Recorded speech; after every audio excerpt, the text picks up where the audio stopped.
In the middle of the 6th century, a remarkable event occurred in all respects. An outbreak of an unknown disease was recorded in the Byzantine city of Pelusium, which quickly spread to the entire empire and then to the rest of Europe and the Mediterranean. This disease became the very first of the epidemics known to us. In just a few decades, it took the lives of more than 100 million people, led to the decline of Byzantium, and served as a reason for the migration of many Eastern European peoples to new lands in search of salvation from the great disaster. This epidemic is called the Plague of Justinian. It changed the course of human history and led to the emergence of a new world order. In 527, Emperor Justinian, nicknamed the Great, came to power in Byzantium. He was a very active ruler who dreamed of restoring the Roman Empire under his mighty hand. Justinian almost managed to fulfill his dream. Under him, Byzantium reached the peak of its power. The Greek armies destroyed the barbarian kingdom in the former territories of the Western Roman Empire. Italy, Spain, North Africa, and the Eastern Adriatic were annexed to Byzantium. By a cruel twist of fate, it was at this moment, when Justinian was one step away from his cherished goal, that the plague epidemic broke out, disrupting all of Justinian's plans. It began in 542 in the Byzantine city of Pelusium. This port city was located on the Sinai Peninsula, at the junction of many trade routes. Ships and caravans from all corners of the ancient world flocked to it. Apparently, one of these caravans or ships brought the infection from distant China. Doesn't this sound very familiar? However, the Chinese themselves did not suffer from it. The causative agent of the Justinian plague turned out to be Chinese rats that landed near this very city of Pelusium. The city was connected by constant transport links with almost all the ports of the Mediterranean Sea. Therefore, in a short time, the new infection went beyond Pelusium and even beyond the borders of Byzantium itself. But we, of course, are primarily interested in the consequences of this plague within Byzantium, how it affected the policy of Emperor Justinian, after whom the plague got its name. The unexpected disaster caught the bulk of the Byzantine troops in Italy, where they were quite successfully pushing back the Ostrogoth barbarians and had occupied all the major cities of Italy by that time, including the Eternal City of Rome. It can be said that Italy was already de facto part of Byzantium, and the task of the army was to eradicate the remaining pockets of Ostrogoth resistance, which increasingly began to take on the character of guerrilla warfare. However, the large concentration of Byzantine soldiers, the lack of basic hygiene, and poor supplies turned out to be fertile ground for fatal consequences.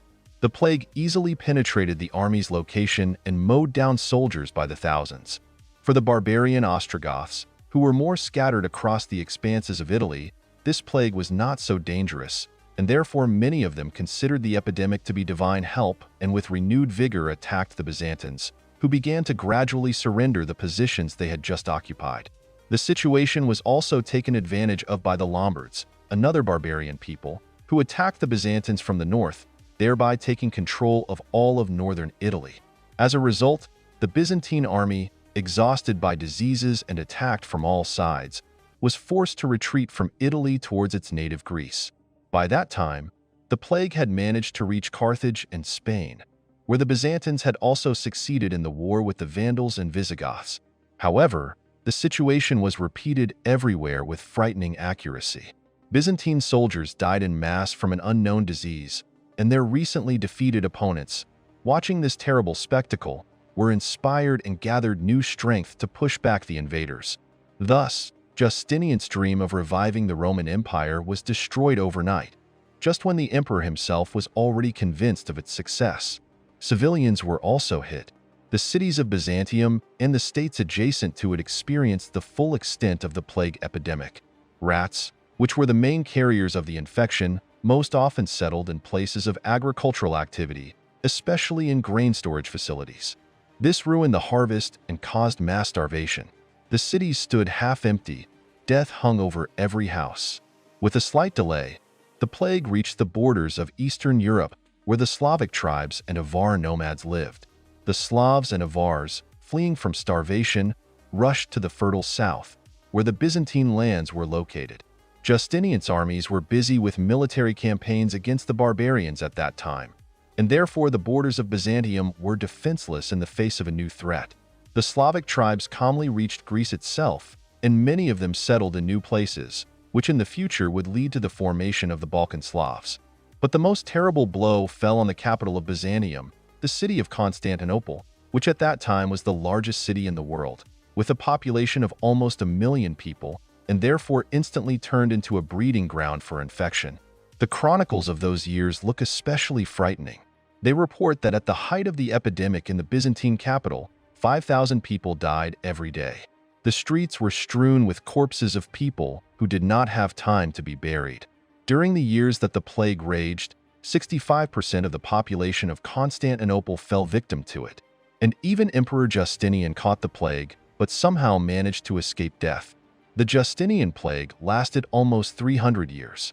More than 100 million people became its victims. In Byzantium, it ended rather quickly, not lasting a century. However, it gradually covered more and more new regions, even reaching Britain and Scandinavia. Everywhere it brought death and famine. The Roman Empire was never restored, and part of its former lands went to various tribes, including the Slavs.